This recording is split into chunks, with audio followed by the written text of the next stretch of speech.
The Colombian government will stop requiring masks in the open spaces of cities with better vaccination indicators against COVID-19, when the explosion of COVID infections caused by the Omicron variant subsides.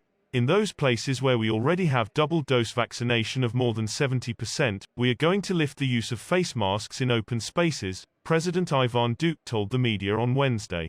The local governments of Bogotá and Medellín, northwest, where 10.5 of the 50 million Colombians live, accepted the measure, which does not alter the mandatory nature of the mask in public transport, restaurants and other closed spaces.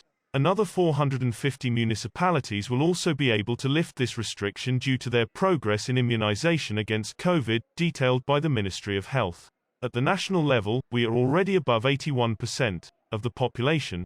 With one dose, we have already exceeded 65% with a double dose, and we are already exceeding 8 million people with a booster dose, said Duque. However, Cali, the third city in the country with 1.2 million inhabitants, will not be able to make the use of face masks more flexible since only 67% of its population has received some dose of the anti-COVID vaccine. The national government had already lifted in 2021 the restrictions on mobility and capacity at public events associated with the pandemic.